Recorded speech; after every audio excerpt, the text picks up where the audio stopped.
Alright, what's up? So today I want to do a video just on my opinion of what the top 5 decks are going to be after Burst of Destiny. Now, I'm not going to say that every deck will end up playing this card. I do think it adds power to any deck and that almost every deck can play this card. That's just how good it is, because it's basically a better Dragoons that does not brick when you draw one of the Garnets, and the Garnets can be normal summoned, which sometimes comes up for game. Time to get into the list. Number 5, I have Drytron. I believe Drytron deserves the number 5 spot, although it's the most powerful deck in my opinion. It kind of reminds me of Cosmo versus BA a long time ago. Cosmo would always beat BA no matter what, except in tournament, because time is just such a critical factor in competitive play. The BA deck just naturally stalls to win the game, so it's not necessarily the same. Instead, it just takes so damn long to combo out, especially when going second or playing through interruptions with Drytrons. It doesn't matter who you are. I see almost everyone, if they don't make a mistake, they took 10 minutes doing so, and sometimes they can be 15-20 minutes. So we have a 30-minute game 1, and then my opponent gets to go first game 2. How am I supposed to win the match? And that's why I don't like Drytrons in actual tournaments. I think it's a great deck for Dueling Book, for any online tournament where time is not a factor, but in regular Yu-Gi-Oh, it's just has some obstacles to overcome, and that is the biggest being time. Also, does Drytron get any new cards? No, they just get Fusion Destiny, which although is really good in the deck, way better than Dragoons in my opinion, because when you draw that Dark Magician or Red Eyes Black Dragon, you almost guaranteed lose the game. The deck does brick. I've seen it. Although we wish that you could just do the powerful board every time, I've had opponents just pass and they lose the game because of it. So it's not just perfectly consistent making the powerful boards, but it does have a really good turn 2, and I think that's where it's strong. But like I said, that obstacle is just too much for me to put it higher on the list or want to play it at an event. At number 4, I have Dragon Links. Dragon Links have won some tournaments in the recent weeks, and I think it is really strong if it plays hand traps, and that's where Fusion Destiny is going to kind of disrupt some things. Fusion Destiny is a really powerful engine, especially in the Dragon Link deck, just because it's pretty easy to make Predaplant. But making that Predaplant is going to cost you some resources that could have really developed into just another negate, maybe the Void Ogre Dragon. Instead of a different negate or a seal, we're going to get a Predaplant, which doesn't really sound like it's that much better summoning the Destiny Hero. I mean, obviously drawing 2 is going to be insane for going first into turn 3, but if your opponent breaks your board, you're going to get that negated by most decks, so what are you doing? And they do get a new Rocket Monster, but I don't think that it's really required or adds any full power to the deck. I think it's a really good card, but it doesn't add a new function, or it doesn't really give you any recursion, something I think the deck struggles with. A lot of these cards take 2 cards to make, and if they're disrupted by 1 card, you just went -1, and we all hate going -1. The best part about this deck, I think, is just how it plays through hand traps, but I don't see it playing through hand traps better than the new Swordmaster deck. Master deck makes a consistently better board. Instead of getting Seal and a negate, I'm getting Effect negate and a Omni negate with a Icarus attack set. So it's just 1 more card, you know, instead of specialing with the Seal, I have an Icarus attack. So things like this are just making it seem like a little power creep for the xianjing deck over the Dragon Link deck, while also not being more complex. You know, when a deck is not as complex and it's newer, so it's going to be harder to understand by players who have not taken the time to understand it, it's just going to perform better throughout the tournament because you're less prone to make misplays, you're just as consistent if not more, you can play hand traps just like the deck can. There's no extra power factor in my opinion, and it just seems like an equally as consistent but worse deck than the Swordmasters.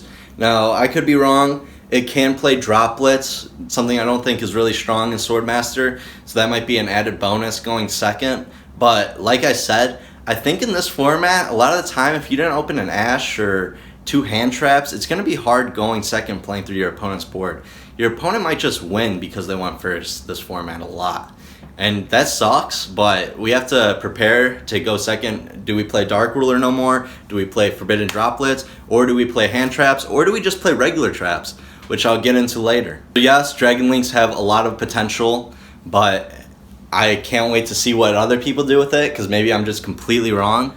And for number 3, I have Tri-brigade. Now 3 to 1 I think are pretty equal in power level. The reason I have Tri-brigade is I just feel like it's just so consistent and it can play hand traps. And I think it was underrated going into this first ban list, and it's going to be underrated again going into this next thing. But when people start playing decks more often than others, you get to play these specific hand traps that out those decks, like Droll and Lockbird, which really destroys Drytron. A new Tri-brigade got announced for the structure deck, but it doesn't come out until all the way in March, so that's not going to be a difference. Fact is, Tri-brigade has always been strong. It plays its whole hand, and it utilizes those hand traps like no other, so I don't really see any difference for the deck.